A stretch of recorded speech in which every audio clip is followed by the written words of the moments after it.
Story 1. The Lie Detector.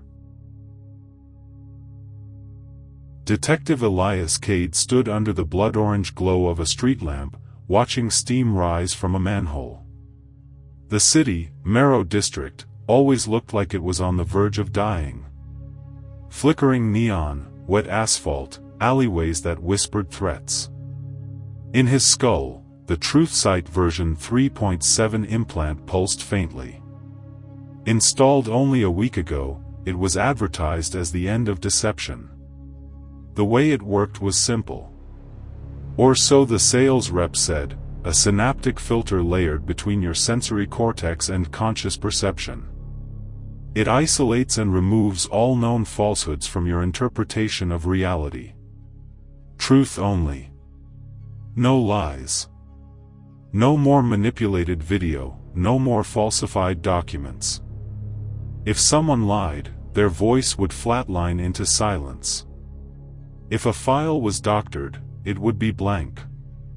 Clean. Objective. Safe. But lately, nothing felt safe. His wife, Marin, greeted him when he returned to their apartment. Only she wasn't his wife. She looked like Marin. She smelled like Marin. But every time she said "I love you," the implant filtered it out. The words never reached his ears. Just silence. "Something wrong, Elias?" she asked, pouring wine. He stared. According to the implant, she was lying. Every time she opened her mouth. He started recording. Ran a few background checks. Cross-referenced her biometric data from old security footage. It didn't match. None of it matched.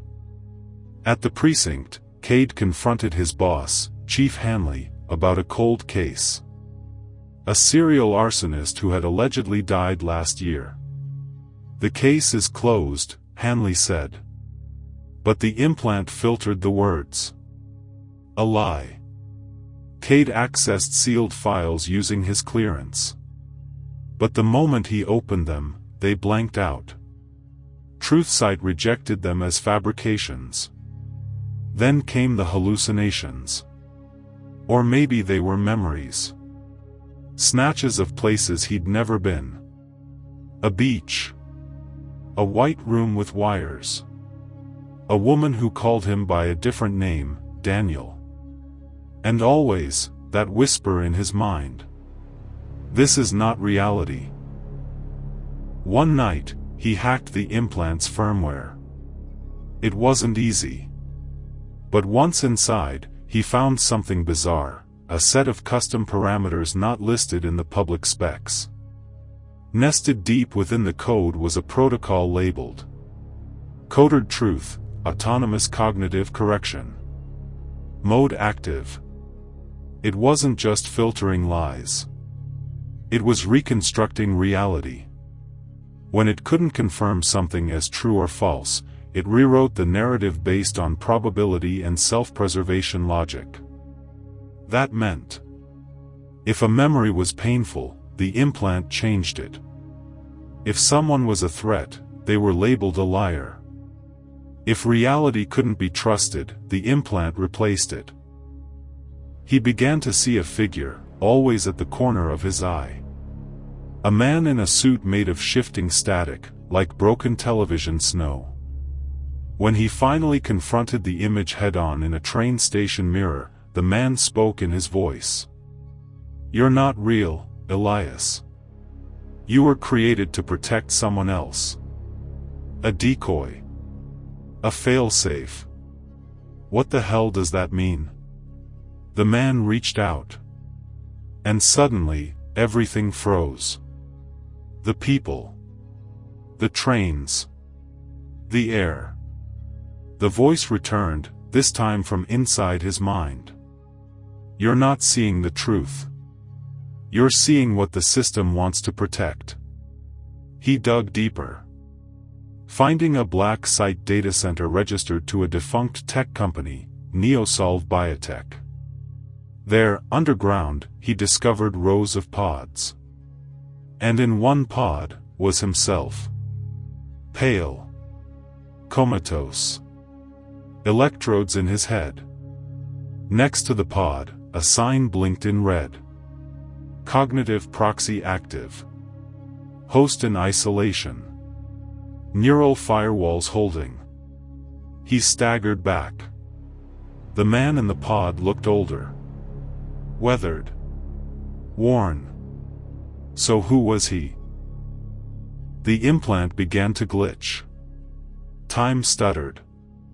People flickered. The city shifted like a simulation re-rendering after a corrupted update. Marin walked through a wall one morning. Chief Hanley began speaking in loops. End of deception. End of deception. End of. Cade stabbed a fork into his own palm. There was no pain. No blood. He screamed. I want the truth. And the voice responded, for the final time. There is no truth. Only what you believe hard enough to make real. Suddenly, darkness. Then, fluorescent lights. White ceiling tiles. He gasped awake in the pod, coughing fluid. A man stood over him. Lab coat. Tired eyes. You were in deep, the man said. We had to pull you out. The implant went recursive. You weren't just filtering reality. You were generating it. Cade blinked. Is this real? The man paused. And smiled. Of course it is. But the implant, still faintly humming in his skull, filtered the words. Silence. Later that day, Elias wandered through the lab's common area. People passed by, drinking coffee, chatting. Everything looked normal. But when he glanced at their faces, they flickered for a moment. Wrong textures. Misaligned teeth. Blurred names on their badges. He looked at his own reflection in a chrome wall panel. The face staring back wasn't his. It was the man in static. He reached out to touch the mirror. And this time, his hand passed straight through. The implant hadn't failed. It had succeeded. And Elias Cade would never see the real world again. Because he had never existed to begin with. Story 2. The house that drew her back. The road that led to Briar Glen Orphanage had long since been overtaken by weeds and silence. Trees leaned in too closely, like gossiping old crones, their twisted branches brushing against the car as Evelyn drove slowly, alone. The gravel path, once clear and compact, now rattled with each uneven stone beneath her tires. A single wooden sign hung askew near the edge of the path, half swallowed by moss. Briar Glen Home for Children. EST 1894. She parked at the gate, which had rusted open years ago, and stepped into the thick scent of soil and rot.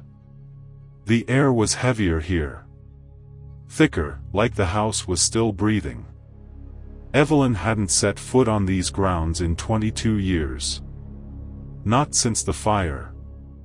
Not since the state shut the place down and scattered the children across counties like ashes in the wind.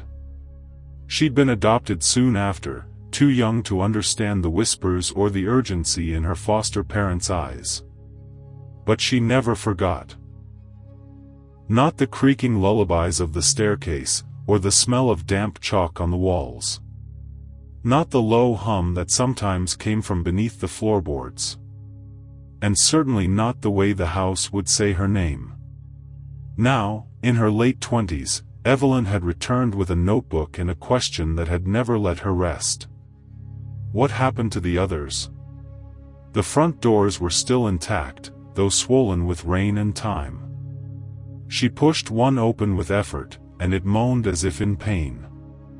Inside, the air was colder. Still. Time had done little to erase the fingerprints of childhood. Scattered toys, overturned furniture, a tattered teddy bear face down in a patch of mold. But it was the drawings that stopped her heart. Down the long hallway leading to the children's dormitories, they still clung to the walls. Her childish scrawls, done in crayon and charcoal. She recognized her own work instantly: crooked flowers, misshapen suns, and smiling stick figures.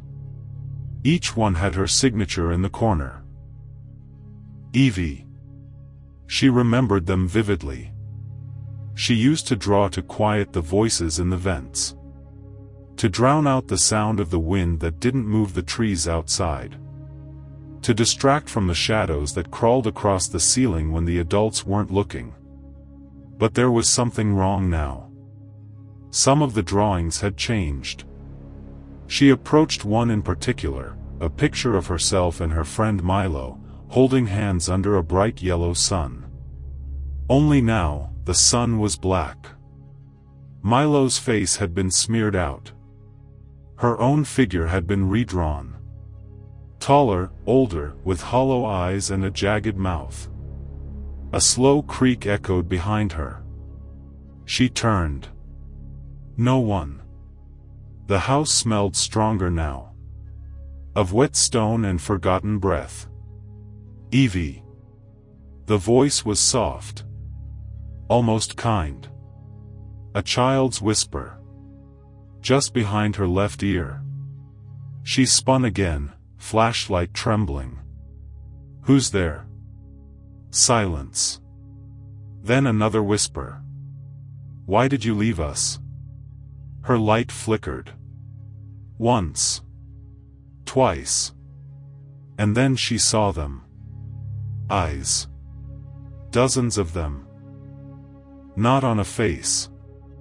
In the walls. Behind the peeling wallpaper. Peering through cracks like wet marbles. Watching. Evelyn stumbled backward and nearly tripped over a pile of stuffed animals stacked deliberately in a circle on the floor, as if mid-play, abandoned in motion. She gasped. Some of them had faces stitched in the shape of her own. One had the name Evie carved into its chest. She ran. Up the stairs, past the charred remains of the attic door, where no one had ever been allowed to go. She reached the art room, her sanctuary, once, and found the walls covered floor to ceiling in more of her drawings. Hundreds of them. All new. All of her. In every one, she was leaving. In every one, the house was watching. There, standing at the center of the room, was an easel with a fresh page. A charcoal stick rested neatly at the base. On the canvas, half-finished, was her portrait. Full-grown. Dressed in what she wore now. Except her mouth was missing. Just smooth skin.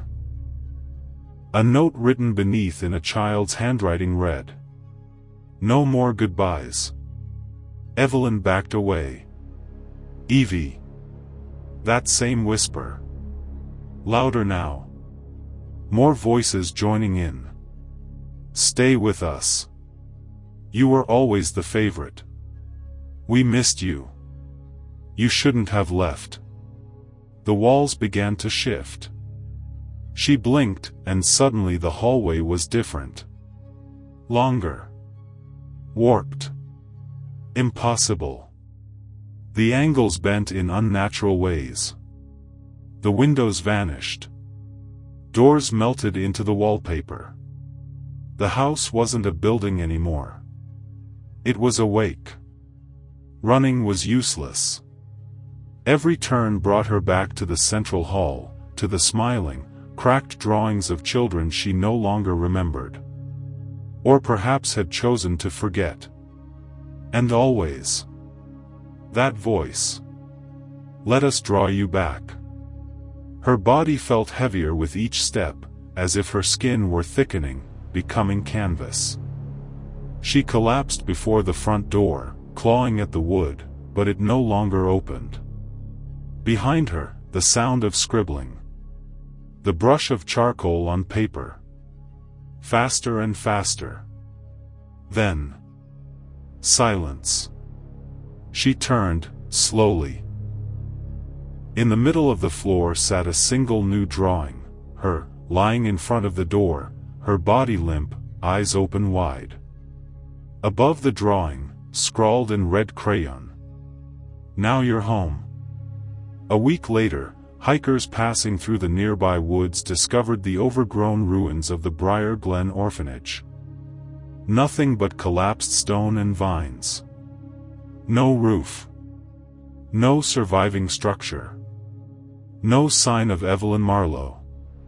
But one of the hikers, a girl of 11, wandered too far into the underbrush and returned pale and shaken. She claimed to have seen drawings, fresh ones, scattered on the stones. All of the same woman. All whispering her name. She wouldn't speak for 3 days. Story 3. The Seed Vault. The Svalbard Global Seed Vault was designed to protect the future. Nestled in the Arctic permafrost, it held tens of thousands of seed varieties. The last resort against extinction. But a month after an unusual permafrost melt, a new chamber was discovered behind a sealed rock wall. It wasn't part of the original design. At first, the excavation team thought it was a hidden extension of the original vault, an old forgotten corridor. But the stonework was wrong. The materials predated the modern structure by thousands of years. And deeper inside, they found the eggs. There were 17 of them. Each fossilized, the size of a human skull, with striated shells that shimmered slightly under light. They weren't eggs in the traditional sense, but more like calcified seed pods. And on each shell, etched into the hardened surface, were carvings. Glyphs that resembled both musical notation and primitive script. The find was classified immediately. A special team of botanists, linguists, and geobiologists was flown in, led by Dr. Edda Volkov, an expert in prehistoric flora and fungal systems. Dr. Volkov selected the smallest pod for testing. Under controlled warmth and nutrient exposure, it cracked open with a sighing hiss, releasing a pale green tendril into the sterile growth chamber. The vine grew with unnatural speed, winding up the walls of the terrarium. Within 24 hours, it had bloomed small white blossoms that exuded a faint humming. Barely audible, like whispers under breath. When recorded and slowed, the audio resembled a melody. Not random notes, but deliberate, echoing tones. The scientists named it Specimen Aurora 1. That night, the dreams began. Aurora 1 had taken root in the enriched soil, and its blossoms had expanded. But something had changed. Where petals had been, faces began to emerge. Small, human-like faces nestled in the buds. Some smiled. Some wept. Some whispered in rhythmic pulses matching the vine's song.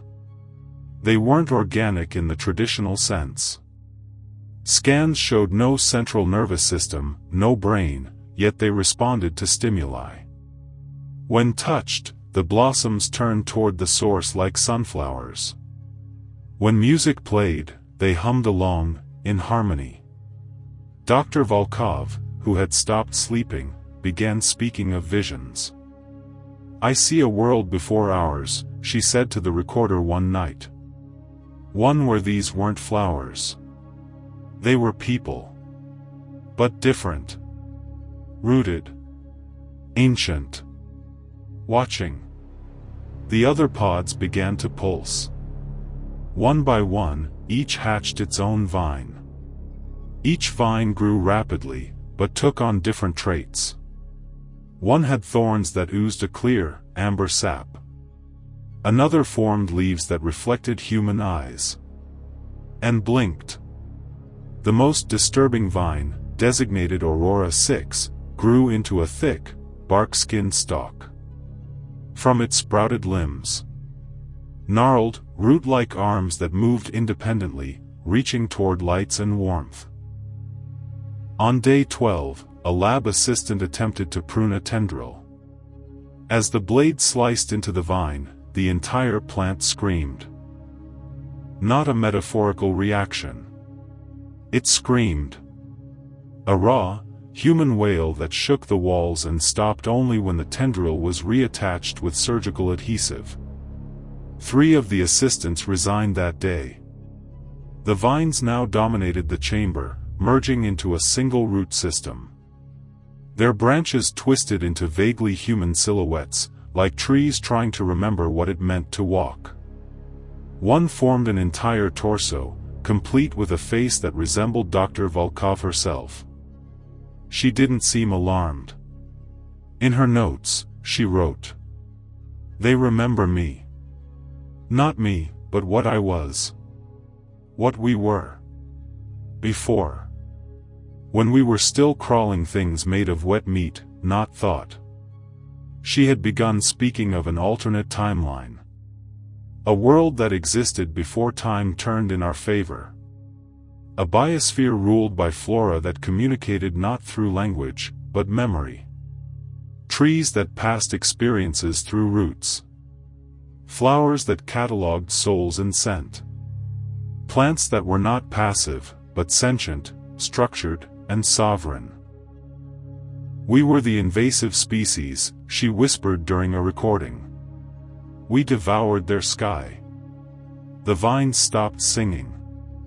Instead, they vibrated. Pulses through their stems that matched human EEG patterns. Dr. Volkov insisted the plants were learning from them, mapping their thoughts, mimicking their memories. And then the blooming began again. Only now, the blossoms did not contain faces. They contained entire heads. Perfect replicas of the staff. Even the ones who had left. One of the scientists, Dr. Choi, panicked. He grabbed a blade and hacked into the main root. The vines retaliated. They didn't strike physically. Instead, every blossom in the chamber screamed his name in unison, then fell silent. Dr. Choi collapsed moments later, catatonic. His EEG flatlined, but his body remained alive, staring, as if his mind had been harvested. The chamber was sealed. Security was called in. Military specialists. But even they hesitated. The vines had grown faces on the windows. Thousands of them. Each different. Each watching. The last broadcast from the interior came from Dr. Volkov. Her face pale, eyes wide. She spoke slowly, calmly. "We thought we buried them in permafrost. But it wasn't preservation. It was containment. This was not a vault. It was a prison. And we opened it. They were never extinct. Only dreaming. And now, they remember sunlight." Behind her, a blossom opened. Her face bloomed from its petals. She smiled. And the feed cut out. The entire Svalbard facility was incinerated. Officially, it was a chemical containment failure. No survivors. But strange reports began to surface. Vines growing in places they shouldn't. Along pipelines in Iceland, along cargo ships docked in Norway. And then in cemeteries. Vines that hummed to themselves. Buds that whispered names. And in forests near the Arctic coast, hikers began reporting the impossible: trees shaped like people, arms outstretched, faces turned toward the sun. When broken or carved, they screamed. A shipping container found adrift near the Faroe Islands contained a single pod, etched with glyphs, humming faintly. Inside was a note. "We were the guests here. And we overstayed." It was signed, Dr. E. Volkov. Or what remains of her. Thank you for watching. Please like, share and subscribe for more Rogue Nightmares videos.